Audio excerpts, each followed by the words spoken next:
at it and see. Yeah. I think we're missing two people, and I have to find replacements. But Bill, we're talking about the 20-year drought in the gold medal that Noah Lyles finally won, and in fact, it was so close that the announcer even got the winner wrong. Uh, Well, so, what do you think about the Sha'Carri Richardson situation? okay. Well, two things. One, uh, other people can run fast. For those who had somehow forgotten, Jamaica is full of really fast human beings. If you ever decide just to like race a random child in Jamaica, you're probably going to get embarrassed. Just pointing that out. Um, yeah, just pick like any 12-year-old Jamaican and try to race them, and then tell me what happens. Okay. Um, Despite the fact that Jamaica doesn't have the resources or the population density or size or all that stuff that we have, there's just people who can flat out go in Jamaica.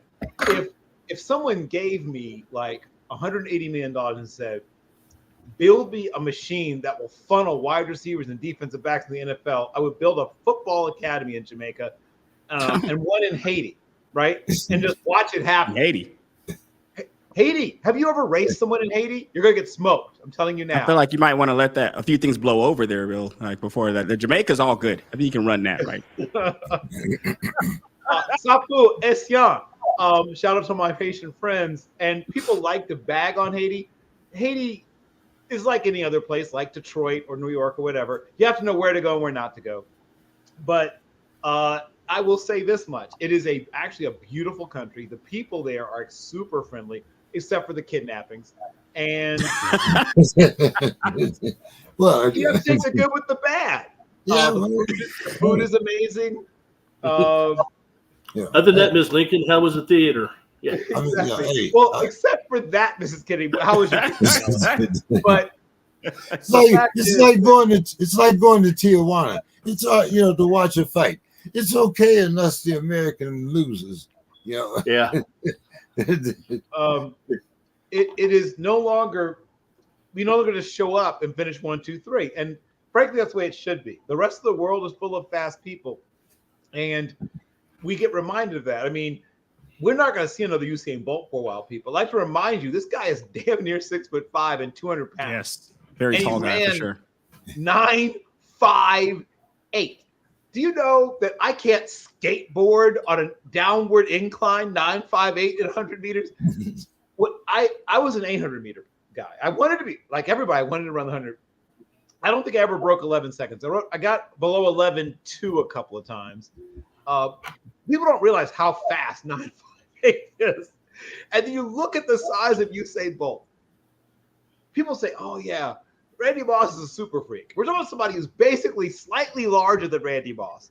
Randy Moss, on the best day of his life, maybe in the 100 meters, if he just stopped playing football for 2.5, 3 years and trained, might maybe get to 10.2 something in the 100 meters. Maybe.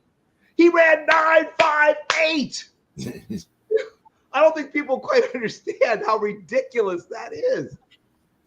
We may not see that again for a while. That's crazy. So, yes, there are fast people other places. It's no longer our birthright to just win the 100 meters. And I'm fine with that. Go out and earn it. And we did. Shout out to Noah Lyles, who's a DMV kid. But to Sha'Carri Richardson, it just drives me crazy that people somehow think finishing with an Olympic gold is silver is a disappointment. Like, what the hell kind of world do we live in?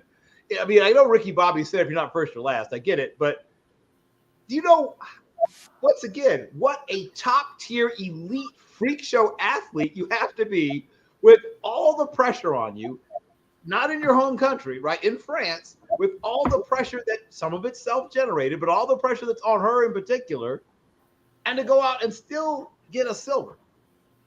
None of us will ever come anywhere close in whatever field of endeavor we ever enter to being what she is.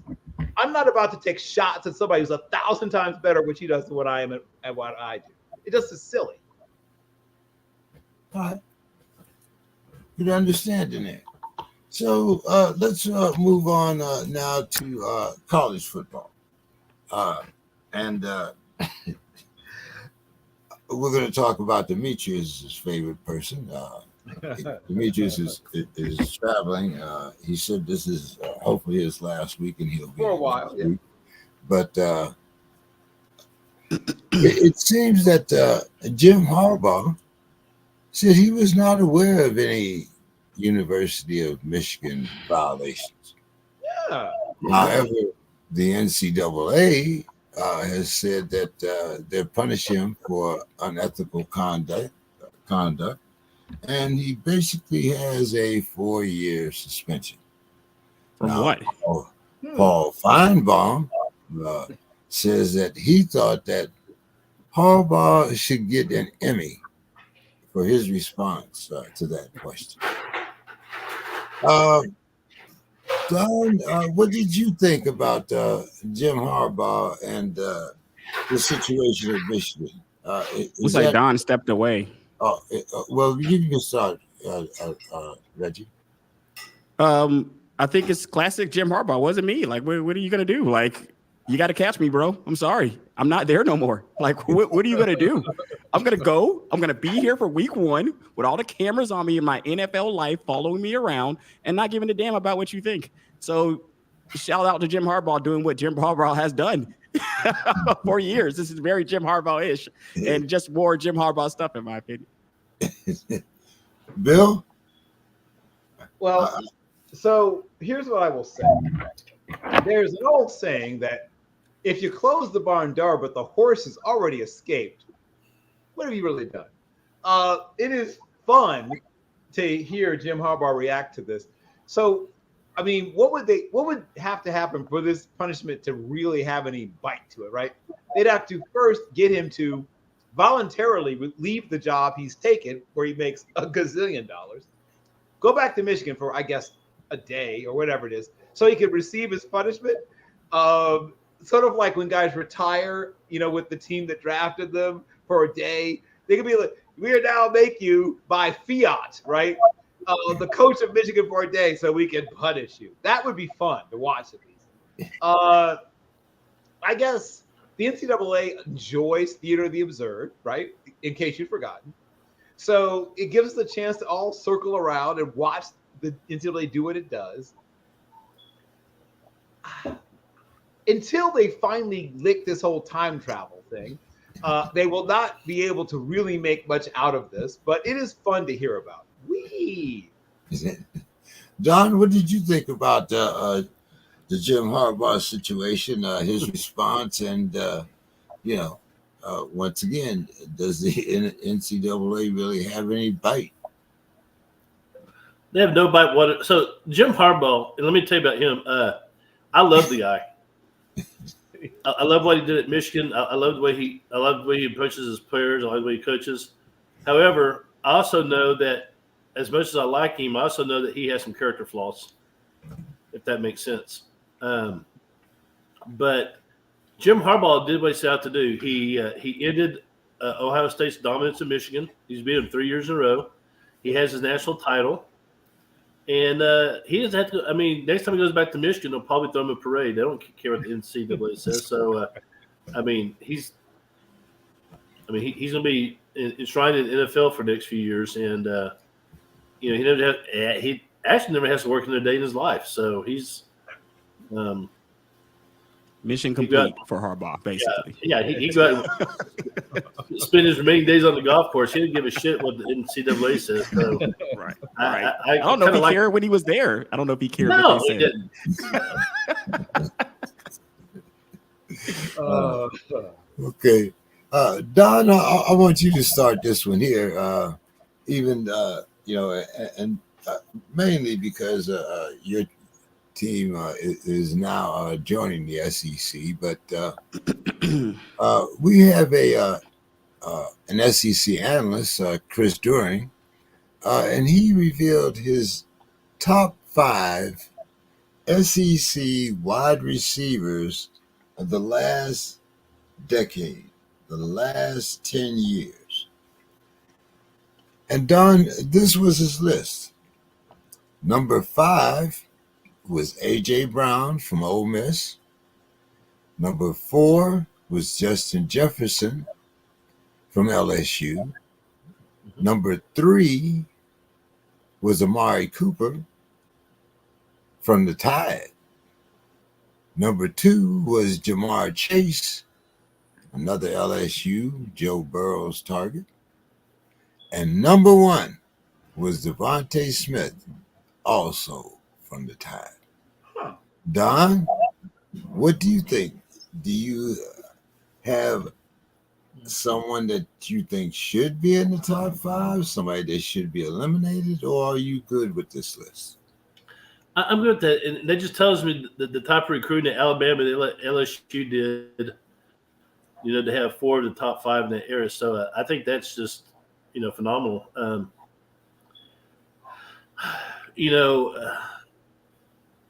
With the top 3, you could rearrange those and still be correct if that makes sense. Amari Cooper, I mean, come on.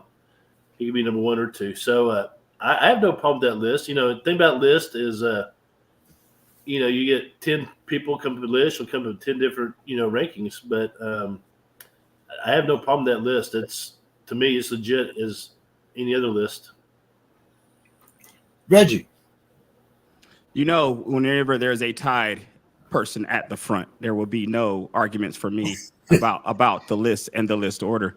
I love that my boy Devontae's here. And as I look over this list here with Devontae, Jamar, Amari, Justin, and AJ, I'm going to say I do feel like Devontae was pretty good. But I think that maybe the separator is, if I'm not mistaken, I think he's the only Heisman. He won the Heisman that year, right? He won the Heisman one of the years.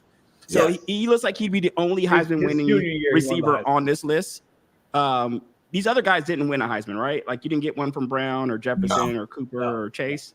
No, why did I feel like if there's any kind of if you use any kind of microscopic distinction to separate one from the rest of these guys, maybe winning that Heisman would be that separation. So I have no problem here with the list. The SEC list, if this was expanded to league wide, I think their competition gets a lot stiffer. But I don't have any issues with this. Yeah, Devontae Smith, an excellent player. Jamar Chase. I love all the guys on this list. I have no issue here.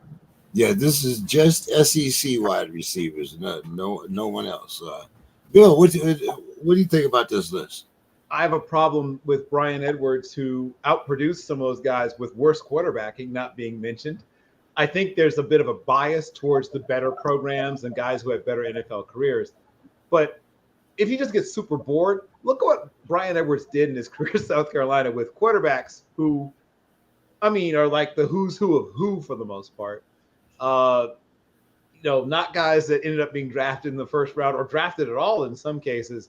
And Brian Edwards went out against superior competition and produced year after year after year. That's the only real knock I have. There's other guys I would throw in there, but I'm not going to, pick too many nits.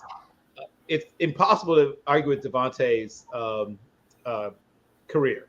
He set a bunch of records at Alabama. So when you set a bunch of season records and career records at Alabama, you're kind of doing something. I just wish that I understand there's always going to be a bias towards Alabama, and that's okay. I've adjusted to it. I've been watching football for 50 plus years. I just have to accept it now. But Brian Edwards outproduced about 3 or 4 of those guys with, just look at the name of some of the dudes that he had to catch balls from. And tell me, as good as some of those guys were, they could have put up those numbers with some of the, future like international paper account executives that Brian Edwards was playing with. Okay, all right. Bill, the Dogs, the Buckeyes, the Ducks, the Longhorns, and the Crimson Tide top the coaches poll so far in the preseason. And do you agree with the top 5? And do you think that this early dominance of the SEC and the big, however many it is, will continue? Well, the Big Infinity and the SEC should have 3 or so of the top 5 spots. But what will happen this year, as it does every year, is people are going to utterly sleep on some team. I don't know, Clemson, somebody that people have just decided to forget about, will end up being way better than people think. and I'll be like, oh, who saw this coming? There'll be, some, I won't say surprise, because I mean, Clemson's not exactly some dark horse really, but somebody like that, some team that people just sort of decided to forget about will end up being better than they think. So you said it was Georgia, Ohio State, Oregon, Texas, and Alabama. So once again, one of those teams will get hit with a bunch of key injuries at the wrong time in the season and lose, 2 games, right? And then some team that nobody's talking about will run the table or have a 1-loss season and fight their way into that top 5. So, pick one. Oregon, somebody gets hit with a bunch of injuries. So the thing that we always have to remind ourselves is, unlike, say, NBA basketball, where you can fairly accurately figure out who's going to be the best 4 or 5 teams almost every year, there's going to be at least 1 or 2, I would say at least 1 surprise team in the top 5. If you go back through historically 30, 40 years, you can usually see that same pattern repeat. Some team that people didn't exactly see coming ends up in that top 4, top 5. I'm not sure who yet, right? Don't put me. But I'm going to go with some. As we get closer to the opening, I'll figure out somebody. Yeah, I'll have to think about it more. This is just once he comes. This is just a preseason poll, so we still have some Big 12 team or something will end up getting super hot and run the table. Reggie, you agree with Bill, or are you going to stick with this top 5? I feel the same way about preseason polls as I feel about preseason games. Isn't it 12? Is it 12 thing this to start this year, not just the 4? Yeah, you'll get more. We'll get an actual playoff situation, but these, I mean, it's like preseason games. I don't put much stock in preseason games. I don't put much stock in preseason polls. Don. I agree, and to what Reggie's saying, but and even to what Bill was saying about injuries, Texas yesterday lost their number 1 running back, C.J. Baxter. Oh man, boy, he was the number 2 running back in his class. And Jonathan Brooks last year. What's going on, man? What are they doing? Yeah. But the guy that they had him coming in is a guy named Jaden Blue. Oh, I'm very familiar with Jaden Blue. Yeah, he's the number 2 running back in his class. And the guy behind him is a guy named Jarrett Gibson, who was the number 2 guy. He's a true freshman out of Florida. Jarrett Gibson was at IMG Academy, but he went from 4th string to 3rd string. So the depth in the Texas Longhorn running back room is very deep. Is Baxter gone for the year? Yeah, C.J. Baxter, he tore his ACL. Oh, yeah. Oh man. Goodness. Yeah, they put on the pads yesterday, and they said 30 minutes in practice he went down. It's unfortunate. Yeah, unfortunate. Great kid, but you know what? Hey, Sarks, he's got that running back room ready to go. So learn on the fly. Yes, exactly. He had better. Yeah. All right. Okay. All right. Let's talk a little NFL now. We've had our first game of the season, the Hall of Fame game. I didn't see a lot of starters, which we expected, but we did get a look at the new kickoff rules. Don, I know every time a football goes in the air, you watch it. So what was your take on the new kickoff rules? I didn't watch. Oh, my goodness. Oh, my goodness. Don, you must have company. Something. Well, what happened? Yeah, I didn't watch the game. I know that the rule, as I understood it, as it came out, I didn't like it. So I didn't have to see it not to like it, if that makes sense. That's very funny. Boy. See, now that's the second time in one show that you surprised me now. So, yeah. We're not even. We're just barely 30 minutes into the show too. So get ready. There's still more time. But More surprises. Reggie, did you watch the game? I did because I'm a fiend for football, and I felt like I had to, as a gravitational pull, to watch this thing. Like, you think it's a Hall of Fame game where you pretty much got just a bunch of dudes out there playing that you're going to see on Hard Knocks more than you'll ever see on the field, and they're out there playing. But it's interesting to watch it because, I mean, I guess I'm just a sports junkie. I kind of have to question myself here. Why was I watching that game? Like, I have no reason to be watching that game, but I was there and I did watch it. The kickoff rule was entertaining to watch. I need to see more of it to really get a feel for it. I don't have enough of a sample size. I need to see more than what I saw. And plus, these games are glorified walkthroughs with pads. They're not really, you know what I mean? Like, you can't really get a feel for any of the new rules in these preseason situations. It's hard to. Well, the preseason starts for real for us. I think. Who do we start with? They're already the Texans, isn't it? Aren't they already in Cleveland? I believe practicing for the game against the Steelers. I believe they are. I think it's the Texans that we're playing. That'd be interesting. See if anybody actually plays. So I don't know the script too much. I have a question, and Bill probably knows it. So it's my understanding that this new rule, you can only kick an onside kick. Did they establish a new parameter on that? So the things that have changed is, one, where the players who are blocking and the players who are covering the kick are allowed to be.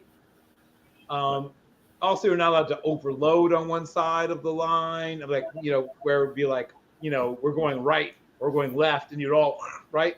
From back in my day, you got to pretty much stay balanced on equal sides of the kicker, even on onside kick or whatever it is. There's a landing zone or whatever where the ball can come down. I'll be honest, for those that already know, my entire contribution pretty much is on special teams. I can count on both hands with fingers left over the number of plays I played in my high school and college career that were not on special teams.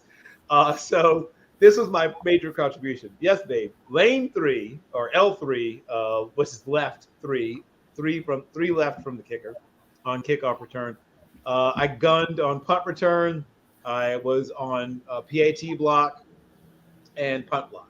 So if your special teams questions, you've come to the right place. We will see more returns. So if you like returns, you'll see more of them. Plus, since people don't know how to either block or tackle yet, you're going to see some early in the season. I don't know if if you are one of those degenerate gamblers, but bet the over on return yardage in some of those early season games. People have not quite figured it out, and special teams coaches are burning the midnight oil trying to figure this thing out. What else to know?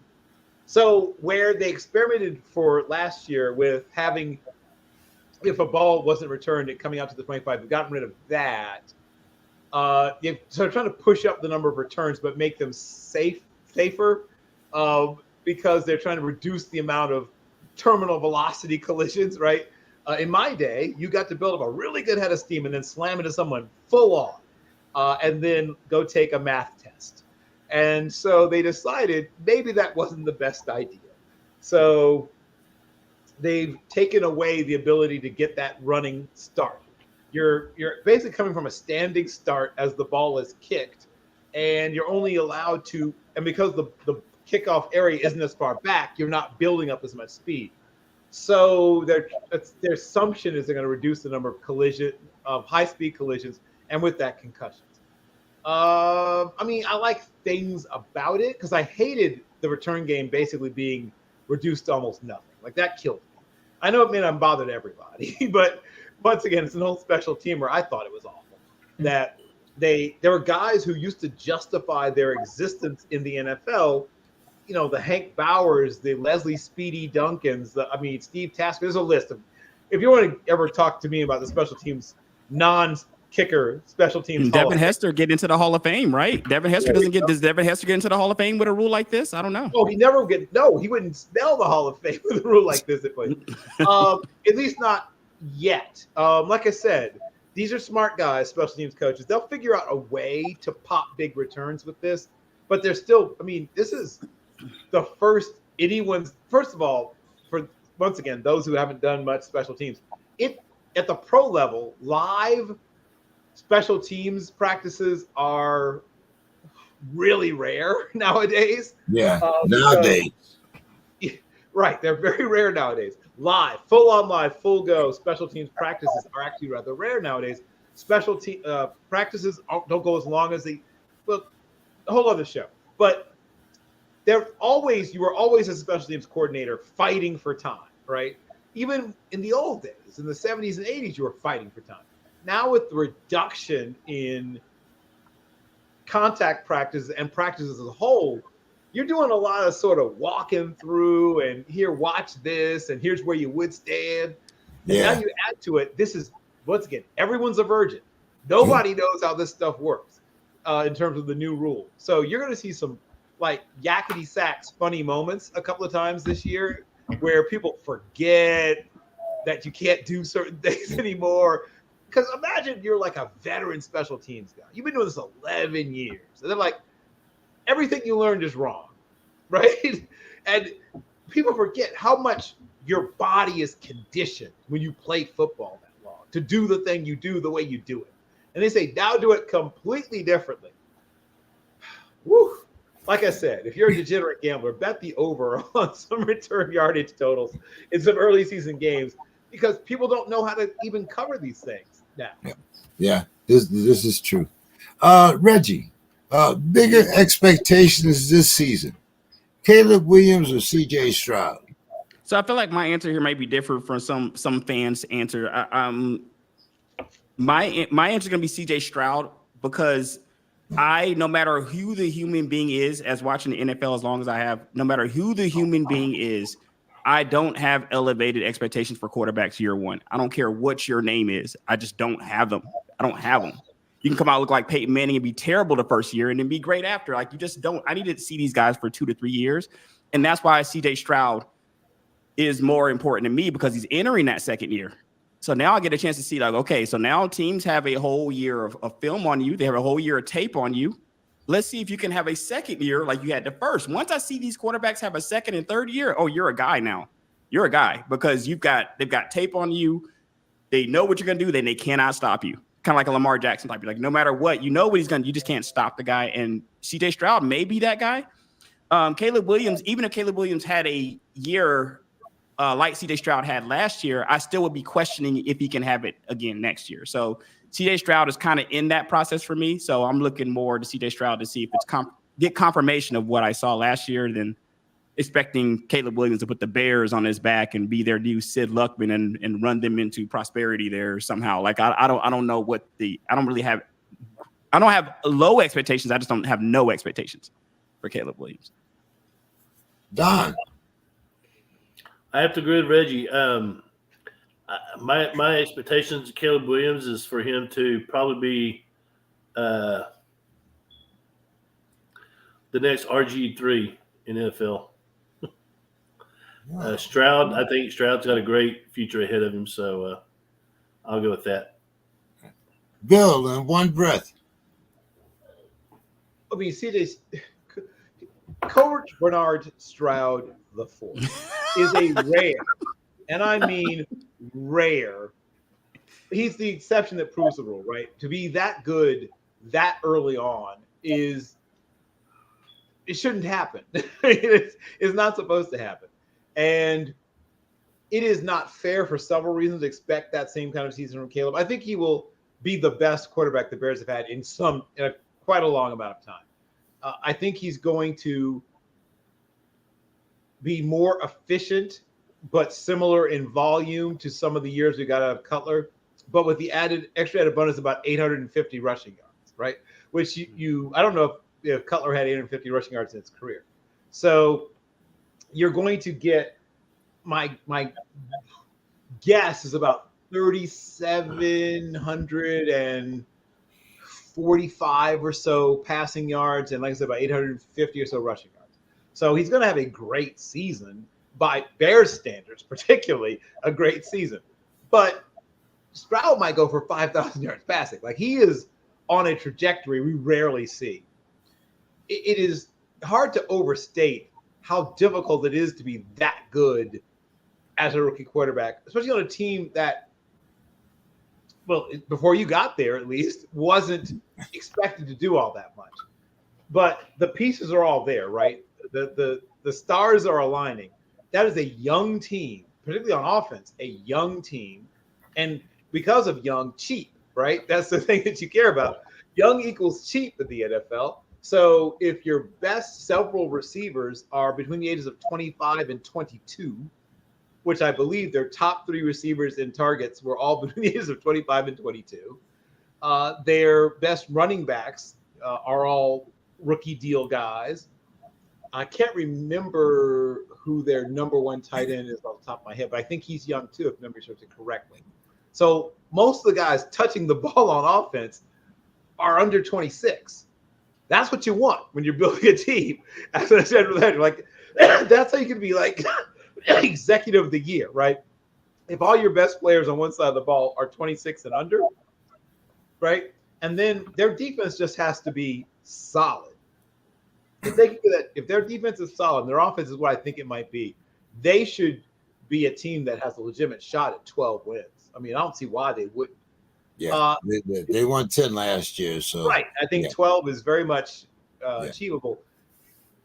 I think 8 wins is more like the high water mark for the Bears, which still is improvement, right? I mean, that's still better than where they were. So what did they win? 5 last year? Or I think it was 5 last year. 5 or 6. So abysmal. Yeah. Bill, we talked about quarterbacks. Let's talk about wide receivers. Most likely to get their deal done first, CeeDee Lamb or Jamar Chase? Well, now I won't be snarky or mean, because in the old days when you said, "Oh, there's a Bengals player up for a max contract," well, I guess that guy's about to have a long holdout in his future. But things have changed, right? The Bengals now are doing a better job of signing their best players and even holding on to some of their players into their second and third contracts, which didn't happen so often in the old days of the franchise. So shout out to the new front office in Cincinnati. I think that CeeDee Lamb wants to wait for all the other top receivers to do their deals. So, yeah, of course, yes. To me, the smart money is on CeeDee waiting and waiting and waiting and waiting. And I don't think there's as much to be gained by Mr. Chase waiting, because I mean, the Bengals will still pay him, don't get me wrong, but I don't think they're going to set records. And I think Jerry Jones might go ahead and set a record. He might go ahead and make CeeDee the highest paid wide receiver of all time. Oh, okay. Don.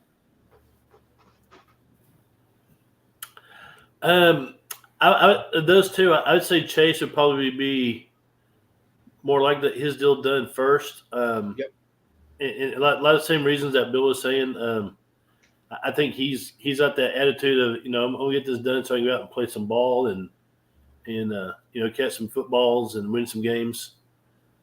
Some other players aren't so concerned about that. They're more worried about, their income. So I'd say Jamar Chase. Do you agree, Reggie, or are you going with CeeDee? I mean, it's hard to go with CeeDee when I don't know what the hell Jerry's doing in Dallas. I just don't know what the hell they're doing there. They forgot some reason. For some reason, Dallas has forgotten they got to pay players. Like Jerry's gonna take this thing all the way till it's too late and overpay. That's what Jerry's going to do. He's gonna wait too late and he's going to overpay, and he's gonna do this times 3. You better choose somebody to pay, Jerry. Pay Micah, pay Dak, or pay CeeDee. For the love of God, pay somebody, because you need to start the process. If you keep kicking this can down the road, this ticket is getting higher for you every single time somebody else gets signed. Your price just went up. So it's kind of like, from a performance standpoint, when it comes to Micah, Dak, and CeeDee, these guys have to be paid. They've all performed. You're going to pay them, or somebody's going to. So I don't know what we're even really waiting on there in Dallas. So because of that alone, I would say that Jamar Chase gets paid first, just because Bengals don't seem to have these same kind of problems up there. Okay. All right. I'm kind of like you guys, as we see more people get signed, the more it's going to cost Jerry. I still think it's Dak's last year in Dallas, unless they get to the Super Bowl. But we'll see. A lot of teams that hope that's true. I'll tell you that. Dak's looking at over 2 when he leaves there. Dak's going to be in that 50 to 60 club. Well, I asked a couple shows back, will Dak be the first 60 million guy? We'll see. Reggie, $1 million in fines and counting. Hassan Reddick seems to be rather serious about his holdout against the airplanes. Reggie, how is the airplanes defense without Hassan Reddick, and will he get paid? Hassan Reddick played last year for the Eagles, right? Yeah. He did. This will be the first year. I will have to see who the Jets lost on defense, but they did okay without him last year. I mean, I feel like they'll be okay. I don't know what the holdout is about. I don't know if it's over length of contract. I'm not sure if it's over guaranteed money. So I'll have to look into the details to see who should buckle on what side. But I mean, nothing to see here. Another preseason and another holdout. I'm pretty sure it'll all get worked out. They want to pay him and he wants the money. So those usually are the two things that you need when you need to get a deal done. So it might just be a matter of time.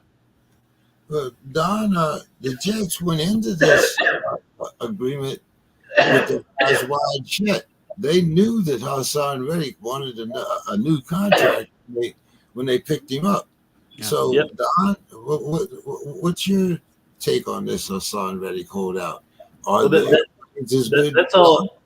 That's all on the Jets front office right there. So I'm sure they'll come to some kind of agreement. I just hope that the word compromise is in both people's dictionaries. But I'm sure it'll get done. And like I said, the Jets front office, they knew what they were getting into, and so they need to kind of make it happen before too many. But before the season starts. Bill, your thoughts? Well, Hassan Reddick is essentially what they call a DPR, right? Designated pass rusher, and a really good one, right? Ask Brock Purdy. So he is a specialist, though, right? He's a guy that you're not going to use for everything because he doesn't do everything. But one thing he does really, really well. So it comes down to the Jets saying to themselves, can we get where we're going without this player? This is a player they wanted, right? They targeted him in free agency. They must have had a number in mind they wanted to pay him. And he wanted a number in mind that he wanted to be paid. And apparently there's a gap between these two numbers. Now, what you and I would say is, just find a number between those two numbers. Boom, problem solved. But agents have a job for a reason, because it clearly is not that simple, and they're going to have to hammer this out. My guess is this is going to go on for a while. It may not even happen until real football is being played. But at some point, he will sign and he'll get most, if not all, of what he wants. Is what my prediction is. Okay. Bill, which quarterback leads his team deeper into the playoffs? And this is assuming they both make the playoffs. Dak Prescott or Josh Allen? That's a funny question off top, like with the choices given there.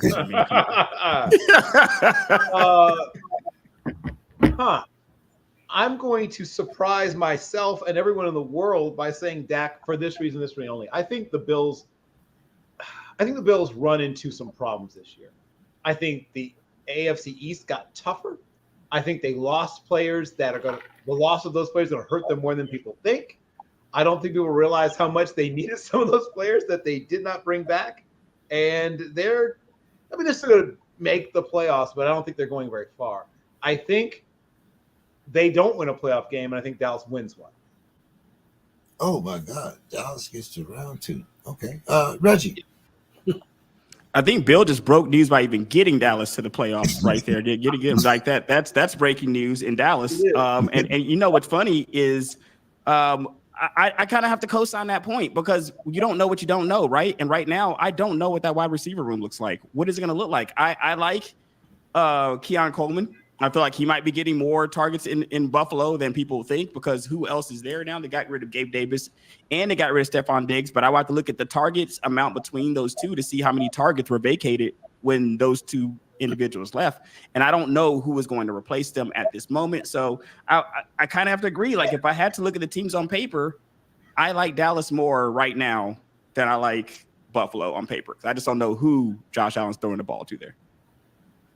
Don? Yeah, so and I concur. Dallas has or Dak Prescott has a better supporting cast right now.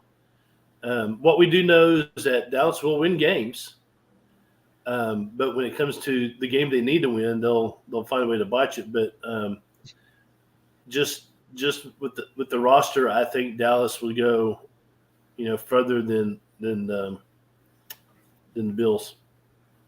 Okay. Don, rumor has it that there's a disconnect between quarterback Justin Fields and his head coach. Don, is Sirianni coaching for his job this season? Possibly. I don't know. Justin Fields, if you look at his history. Justin Hurts or are we Jalen Hurts? Jalen Hurts? Jalen Hurts, yeah. Okay. I'm sorry. All right, because Jalen Hurts. Yeah, see, Justin Fields just got there. He's out of here. All right, Yeah. so Jalen Hurts, okay. Jalen Hurts, he started off with the bang, right? And, but after those first two seasons, it seems like it's getting harder and harder for him to put it all together. So, Jalen Hurts, he's a coach's kid. Every time I heard, he's well liked, but he needs to. I think he had some nagging injuries that he needs to recover from. But I would like to see him do well. But Philly has been kind of, from consider where they were like 2-3 years ago, they've really gone downhill. Actually, they lost to Dallas, which is remarkable. But I don't know if he's playing it or if the coach is going to be losing his job. I don't know. We'll have to see. But if things continue, they'll be looking for new leadership eventually. Bill, Sirianni hot seat or just a little warm? I'm going to say he's going to be comfortably basting. Now, if they end up, a game or above or game below 500, then which are two very different things. The seat will very quickly, go from sort of like slow cooking to flames. Here's the thing about his situation. They're having a changeover in culture and leadership, right? The leader on offense, despite the fact that Hurts was the quarterback, everyone knew was Jason Kelce, right? Jason Kelce was one of the most respected players in the league. Forget on the team. If you had to name the 5 guys in the league that were most universally respected in football, if you asked 100 front office people and 100 players, not too many names would come up as many times. And I don't know if anybody not named Tom Brady would come up more times than Jason Kelce. He is universally respected. Opposition players, opposition coaches, everyone respected Jason Kelce. He commanded respect from everyone. And not having him and, Fletcher Cox was maybe not quite as universally respected, but was enormously respected on the team and on the defensive side of the ball. So this is a new team to some extent, even though they have a lot of the same players. When you lose players, when the Patriots didn't have Teddy Bruschi, right? When there's certain players that it changes everything about your team beyond what they do in terms of actual play. Guys like Rodney Harrison, guys like Teddy Bruschi, guys like Thomas Edward Patrick Brady. We mentioned Peyton Williams Manning earlier, right? that was a guy that was at one point the most respected, even more than Brady, crazily enough, was at one point the most respected player in the NFL.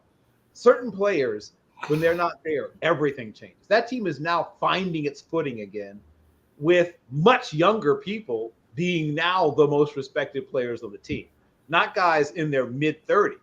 I mean, think about how different that is when a 25-year-old chews you out versus when a 34-year-old chews you out and you're 28, right?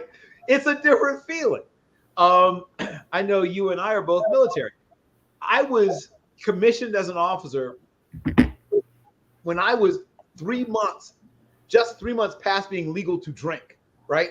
I was 21 in 3 months. And so when I had to, run up on some, 29-year-old E5 and get in his face, we both sort of felt the awkwardness. And I promise you that Jalen Hurts is running into or has already run into some of those same situations. But I think he's having a much better year this year. All that to still say, I think that he learned some things and the team learned some things. I think they're going to be more strategic about how and when they run him.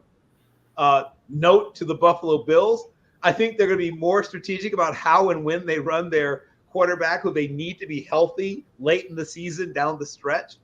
I think that their running game, which was once the best in the NFL, fell off the table, especially late in the season last year. When Philadelphia can't run the football, when Philadelphia wants to run the football, wow, right? I mean, that was one of those, what kind of, once again, as Don said, they lost to the Cowboys, at least in part because if you can't run the football against the Cowboys, now you're dropping back and throwing the ball all the time. Ooh, that's what the Cowboys dream of, right? So that plays right into the strengths of their team and away from the weaknesses of their team. I think that the running game will be back this year. I think that Hurts will play better. I think he will throw the ball less often but better. And I think they'll be, like I said, 1, maybe 2 games better this year. And I think they will also win a playoff game this year. But will Sirianni still be there? That was the question.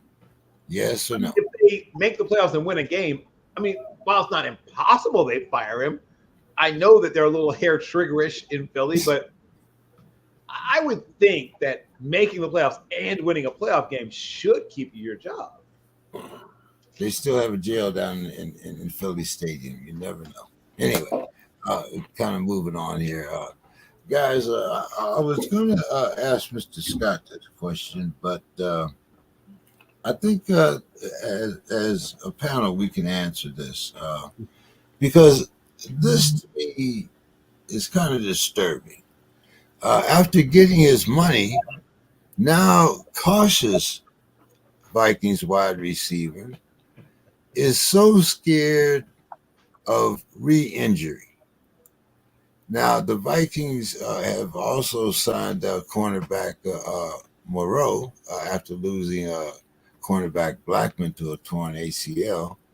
But guys, especially, guys that have played sports, to me, the worst thing that you can do is go out and try to play the game afraid of being injured.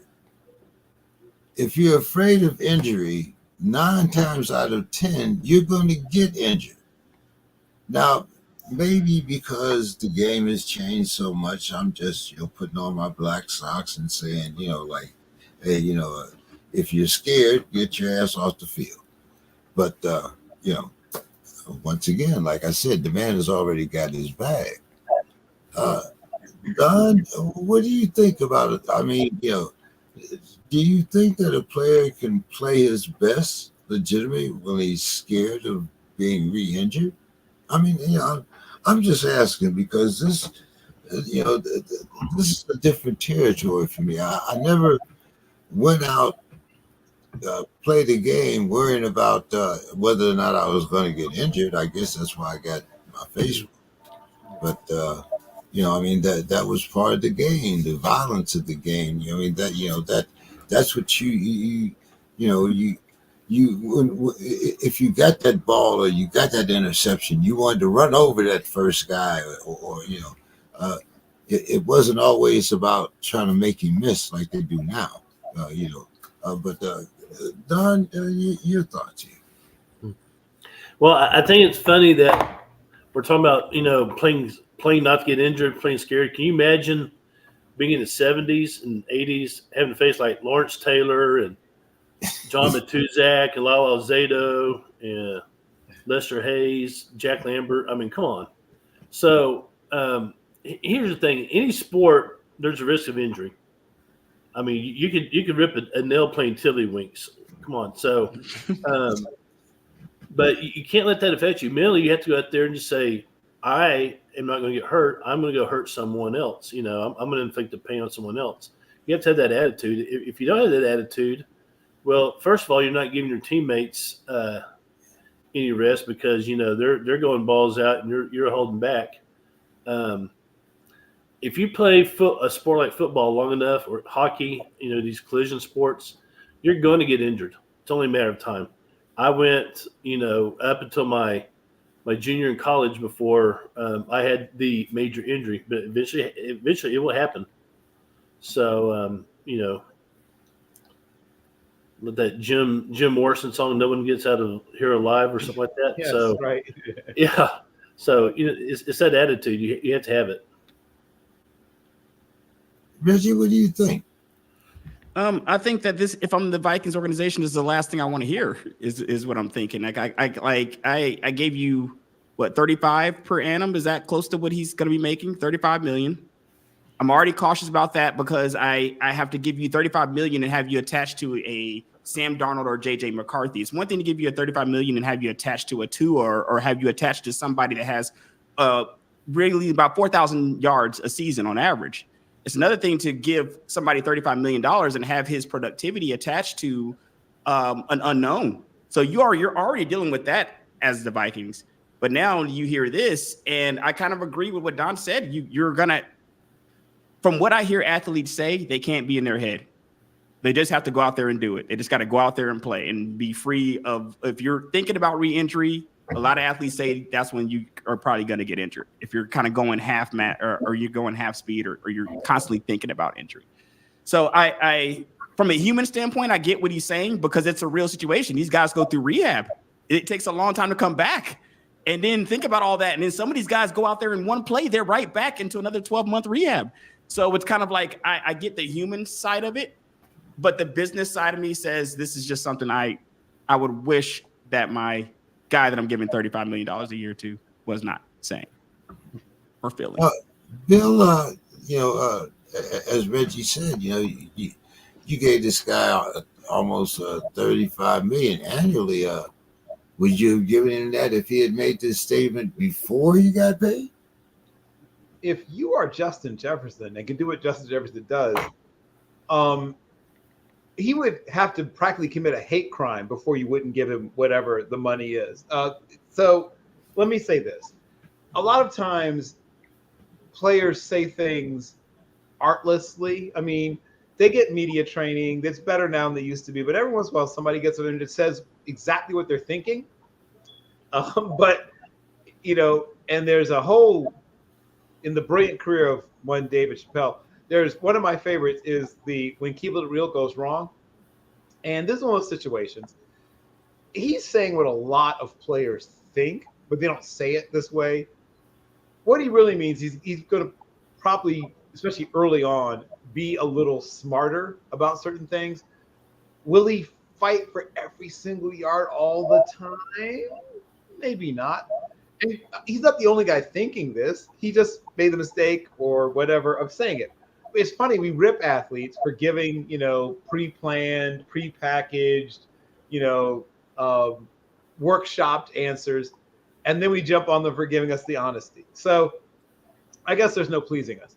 But yes, he's saying what went through his mind in that moment, that he is realizing, as these young men realize, that he is mortal, right?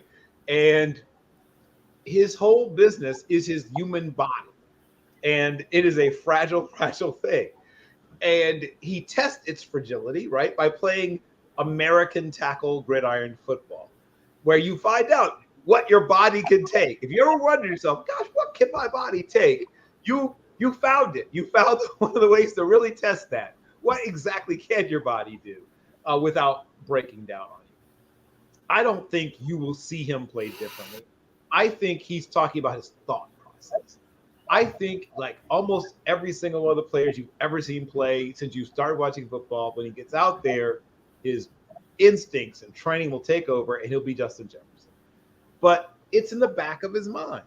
And he made the mistake of voicing what was in the back of his mind. And of course, we're going to rip it for him. Yeah. Like you said, I mean, it's one thing to think it. It's another thing when you start saying things out loud. Let's see. Wide receiver Rondell Moore was injured in practice the other day. And right now, they're teasing that Penix is going to start the first preseason game.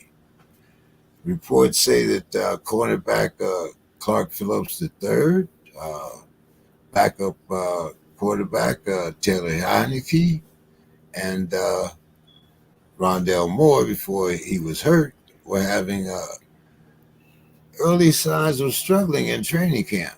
Reggie, what's going on? Was Rondell struggling, and what's going on there in Falcons training camp?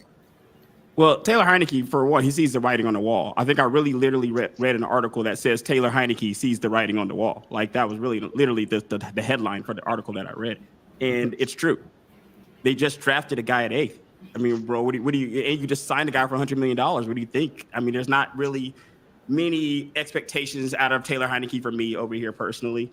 So I'll go away with and even that with Rondell Moore, sometimes guys like, and I've seen this happen definitely with a lot of hometown fans, is you get a guy that gets signed from some other place and they feel like because they're on your team now, they're going to play above and beyond what they've ever played in their life. Like Rondell Moore is Rondell Moore when he's playing for Arizona, but when he comes to Atlanta, now he's Justin Jefferson. Like it doesn't really work like that, but you get a lot of fans who think it works like that. So they're super excited about Rondell Moore. I have muted excitement here. In my opinion, we have Drake London, Kyle Pitts, Bijan Robinson. That's what we got. And then I got to see about these other guys. From a defense standpoint, Clark Phillips, I don't know if that's a huge loss. And I don't think that he's actually out of the game. He's just not performing well. Things can change for them as they kind of get into the game. And Michael Penix starting the first game, I hope so, because I want to watch it. I want to watch it. One of the things I thought, as great as a Falcons fan, when we did take Michael Penix, was if my starting quarterback's not playing, at least I have an exciting backup to watch. I got a guy I can sit there and get a glimpse of the future out there playing. So I'm hoping Michael Penix does play the first game. Bill, what are you expecting out of Anthony Richardson this year? One, as I sort of mentioned when I talked about Jalen Hurts, learning to find the sidelines or get down. There we go. Job one. That's like I would begin and end each practice with Anthony Richardson practicing getting down or running out of bounds. That's how I begin and end every practice session from now on if I'm the Colts. That's the first thing. Numero uno. That's at the top, circled with like stars around it. 2, I think that we will see continued improvement by their pass receiving core. They've got to figure out tight end, though. They have a truly perplexing tight end situation, and I would love to see them go out and maybe make a trade or do something to bring in at least one. It doesn't be amazing, but like solid veteran tight end. Your little like middle of the market veteran tight end, Tyler Conklin, literally like say you get a Dawson Knox down there or something like that. If they can get him up off of Buffalo, some guy that's just sitting behind another younger tight end. There you go. That's a perfect catch. They got to figure out their safety situation also, as you may have heard. What happened in that safety room? So we'll see what happens there too. When they lost the kid from Cal, Daniel Daniel, it'll come back to me. Daniel, he was projected starter at safety, and he went down immediately, I guess, in OTAs. So they've got to do something also in their safety room. But I think they're a legitimate threat to win the South, partially because the South is kind of a flat. The AFC, you know what I mean? It's kind of everybody, I guess, has a legitimate shot to win, except maybe the Titans. But I like them slightly more than everyone else, but it's probably 10 wins will take it. I mean, so first team to 10 wins gets to win the AFC South, and they might be the first to 10. Don, I know we always associate, I always want you to talk about the Texans and the Cowboys, but Don, does Kansas City three-peat? Is Kansas City what? Three-peat.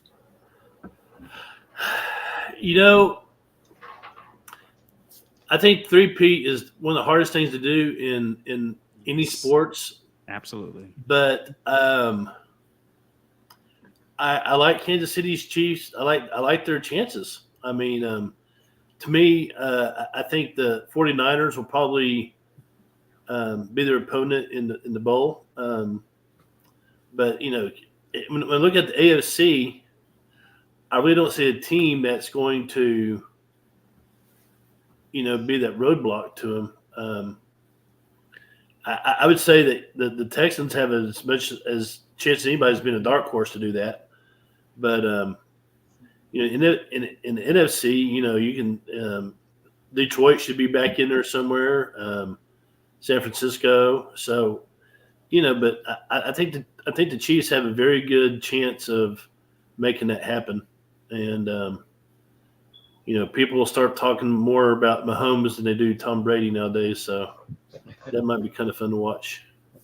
Okay. All right, guys. Wow. It's 7:21 and we're on our final thoughts already. Bill, Wow. start off. Give us your final thoughts. So as was mentioned earlier, Marlon Humphrey had some sort of problem with So you would think that people would learn, to know what they don't know. But Marlon N. Humphrey, of course, himself the son of a great running back, Bobby Humphrey, who I still have scouting notes on Bobby Humphrey from his days as a player. Another one of those great feel-old moments for Bill. But you got notes on the Apostle Paul. He took for reasons I frankly still don't understand to Twitter/X and decided to opine about a sport that he, like most of us, knows something about once every 4 years. And what he should have said to himself is, what possibly could happen if I tweet this, right? Is this going to be helpful? Is this going to build, by the way I'm seen by the world? Is this going to enlighten the world? Is this helpful? Is this true? Is this going to bring people together, right? I don't know what his thought process was, but he decides to tweet out that it was, quote unquote, literally disgusting, right? Of all the words he could choose, he didn't say, I don't get it. He didn't say, as a competitor, I wouldn't have done that. No, he decides to go with literally disgusting. The kind of term we might use for like seeing a rat dragging a half-eaten piece of pizza across a roadway, right? He chooses that terminology of all things. And then later tweets out, I'm getting low-key cooked. Well, you're lucky it's just low-key. Luckily, you got offline a light, Marlon, if that's all it is, low-key cooked. The women involved, particularly Simone Biles, will go down in history probably as not just the greatest in their sport, but one of the greatest Olympic athletes of all time. Simone Biles will be remembered as one of the greatest Olympic athletes of all time, and deservedly so.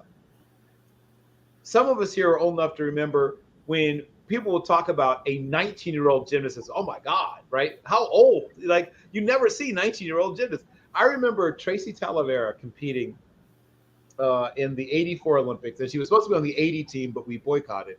and everyone was marveling at the fact she competed at a high level at her advanced age. And she was, I think, 3.5 years younger than Simone Biles. So that's the thing we have to remember, is that we're seeing something that in women's gymnastics, or gymnastics really, period, we've never seen before. Someone being that great for that long. It's like Jay-Z or Thomas Edward Patrick Brady, right? Where someone gets to be at the top of this thing where people usually get knocked off after a few years, and you keep being that good for that long. If she had decided to literally take off her, I almost said singlet, leotard, and swap with her like they do in soccer, I would have had nothing to say about it. If she just, whatever she decides to do, she can do. And then Jordan Childs, who is, if not for the fact that she's on the same team with Sunisa Lee and Simone Biles, we would recognize what an amazing gymnast she is too. But she's sort of like she's third on an amazing team. But she managed to get a bronze along with the team gold, and chose to recognize the outstanding Rebecca Andrade. One is from a country in Brazil that is not usually exactly a gymnastics powerhouse. So she has done something that is trailblazing. And Simone Biles sought to recognize this. Plus, it's a moment where on that podium, historically speaking, for the first time in Olympic history, all three of the women on that podium were of primarily African descent, right? For the first time in the history of the Olympics, it was three Black women, essentially, on that podium. To have someone now sort of try to overshadow this incredible piece of Olympic history, well, yeah, you deserve to be cooked, roasted, broasted, flash fried, pick a term. You had all that coming to you, Marlon, and more. It was a great time to be quiet and appreciate, and you chose not to. I am incredibly proud of all three of those women, what they accomplished. And I mean, we all played sports, but if you want to reach that level of elite level women's gymnastics, you have to make a decision about your lifestyle, about the age of 5 or 6. 7's too late. I mean, I'm not even joking when I say that. Somewhere between the ages of 3 and 6, you've got to decide to commit your life. Probably move away, right? Stop living with your folks for a while, go to some training center and live for 8 or 9 months out of the year and train twice a day for 2.5 or 3 hours each time, twice a day, 6 days out of the week. From the time you are barely in kindergarten or before you're in kindergarten until, in the case of Simone Biles, you're in your late 20s. No offense to Marlon and Humphrey. You're a tremendous athlete. You come from a line of athletes, but you have no idea what her life has been like. You can, as tough as you are doing what you're doing, you weren't doing what she did. You didn't have to move away. You didn't have, as hard as you've worked out, if you were to look at his body fat and her body fat, and he's got the advantage of being a genetic male, I bet they're pretty damn close together.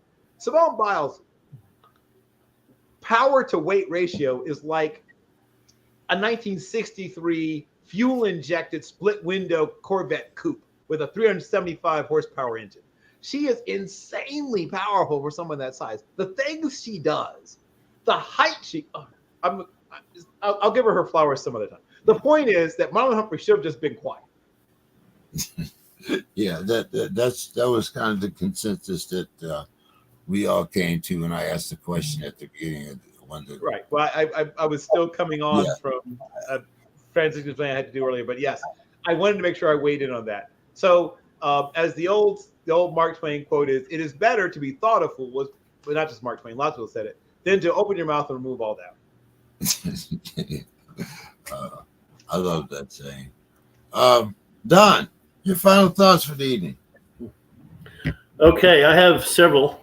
We got time. And most of them are Olympic related. So I'm going to give a shout out to my University of Texas Longhorns who came away with gold medals. we'll start off with golf. Scotty Scheffler. He's right now probably the number one golfer in the world, and he's won the Masters and U.S. Open. Well, now he has an Olympic gold medal to add to that, and to watch him on the podium, the emotion he had, it's really special.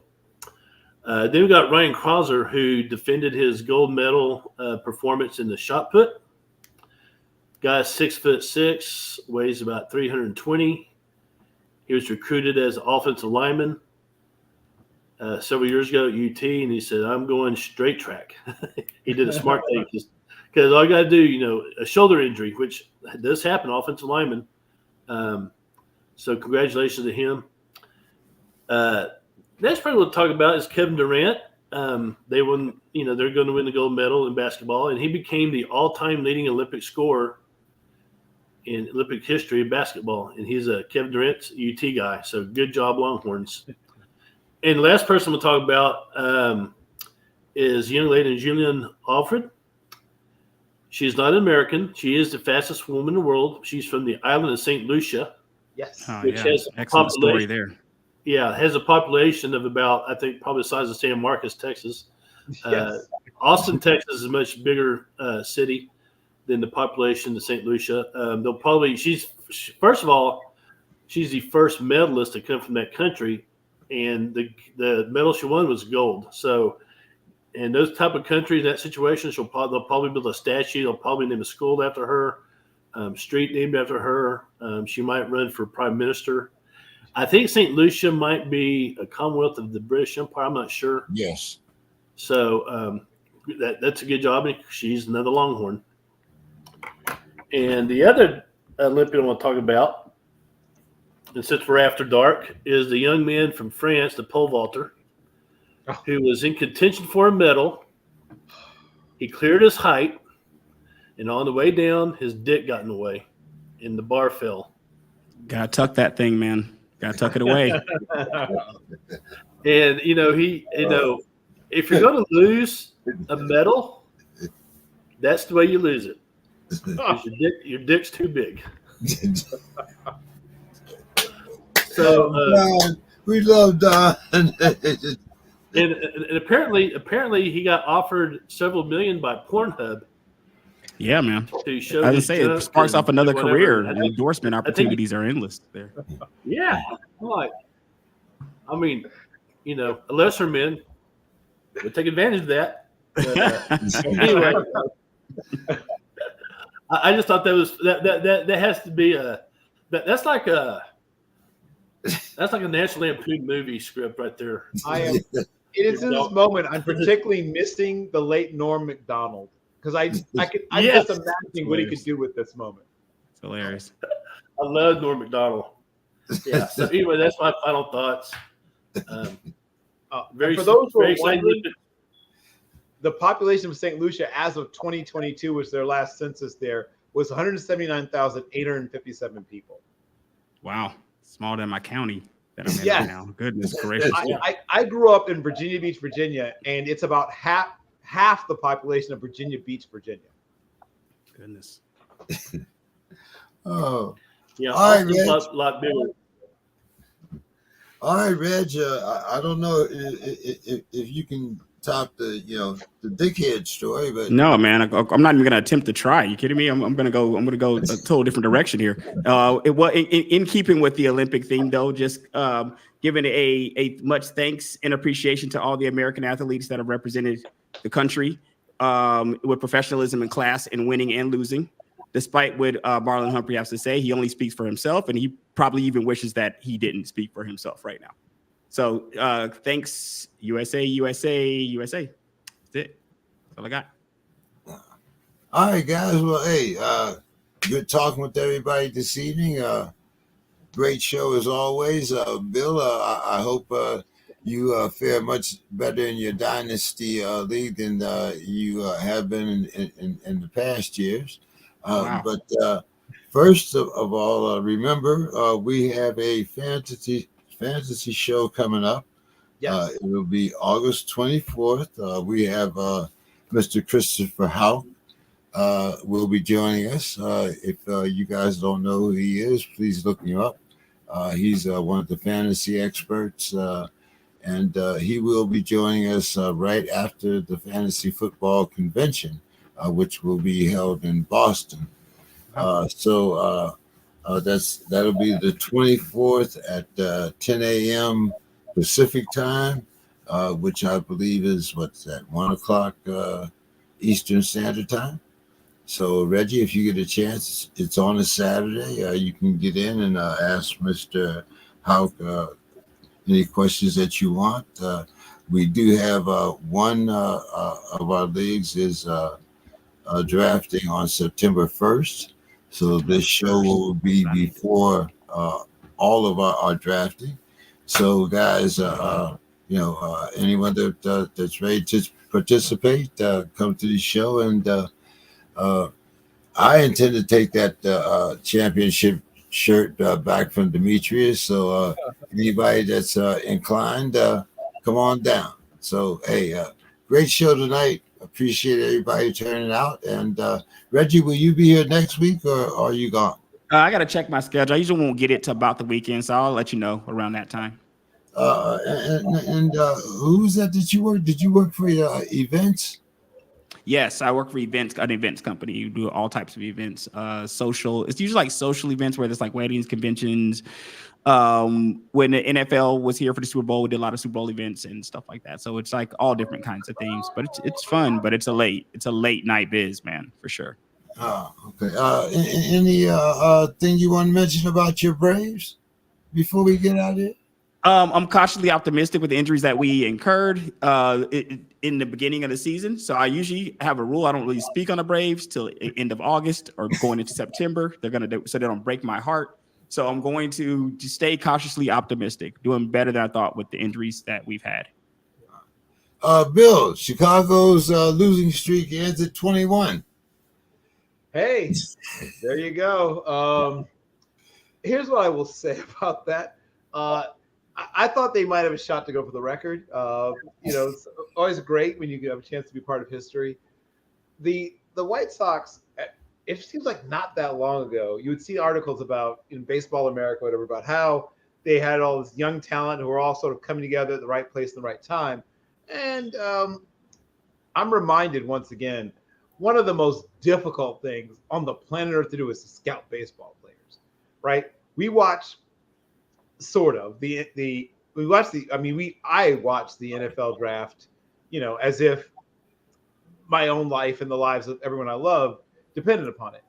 I kind of sort of watched the baseball draft.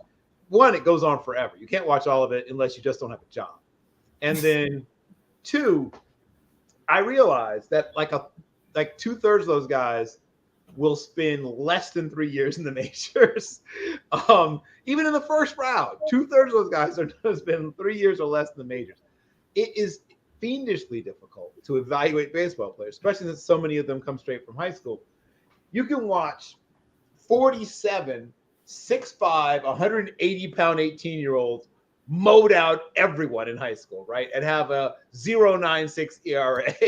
And now you have to figure out which one of them is going to be able to make the adjustment, which one's going to be able to develop his secondary pitches, which one's not going to blow out all of his ligaments in his elbow before he turns 24. Good luck to you. And I remember a kid on our baseball team when I was in high school named Brian Sipe, and I thought he was amazing. It was like watching a combination of like young Frank Thomas, young Jason Giambi, young Mo Vaughn. He was like this classic sort of super like swole kind of football player-ish looking. He didn't play football. He's not for us. First baseman in high school. He's probably about 220 pounds. But he looked bigger because in those days 220 was big for high school. About 6'1", and he got drafted by the Expos. That's just how long ago this was. And I don't know if he made it past Double-A, but he was unstoppable in high school. So, I recognize. I'm a football guy. I recognize I probably couldn't do it in baseball. I don't know how those guys do it. I tried doing it. I tried getting into watching a bunch of high school baseball players, and they all looked amazing. The guys that were supposed to be good all looked incredible. But how do you figure out which one is going to be able to carry it going on through maybe a year or two of college or into the minors? To this day, I have no idea how those guys do it. So all this to say, yeah, the White Sox are terrible.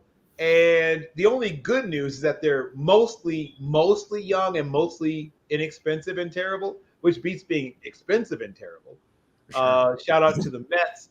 Well, not right now. The Mets have righted the ship. But a couple of years ago, the Mets were like number 4 or 5 in payroll and awful. So at least they're that not. That was like last year, the year before. It was recent memory. Yeah. That was very close. Right. A couple of years ago, they were like number 4 or 5 or something in payroll and terrible. So at least they're not in that situation. That's the only thing worse is when you're expensive and awful. At least they're inexpensive and young and awful. They supposedly, if you listen to the right people, you listen to the bloggers and read Baseball America, supposedly they have some really talented young guys who just haven't put it all together yet. We'll see in a year or two if that's true or not. But I know enough to know I don't know, right? When I watch 18, 19-year-old baseball players, they all look incredible. They're all just destroying everybody that's put in front of them. And then, like I said, most of them never even do anything in the game. Don, last thoughts, Rangers or Astros? I'm going to go Rangers on this one. I thought you was the Astros man. Surprises all night. I'm a fan of both.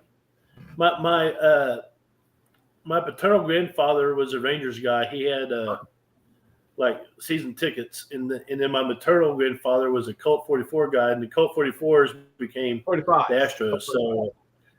So when I was with one grandpa, I was an Astros fan, I was a Rangers fan, but they never played each other because they were in different leagues. But now I still cheer for both teams, but I think the Rangers are going to have a bit better season than the Astros this year.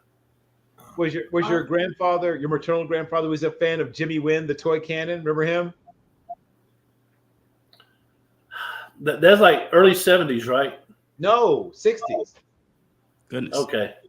He might have played into the early 70s, but his good years were all in the 60s. He was the first he was the first guy to take advantage of the sort of weird dimensions of where they originally played, the Colt 45s.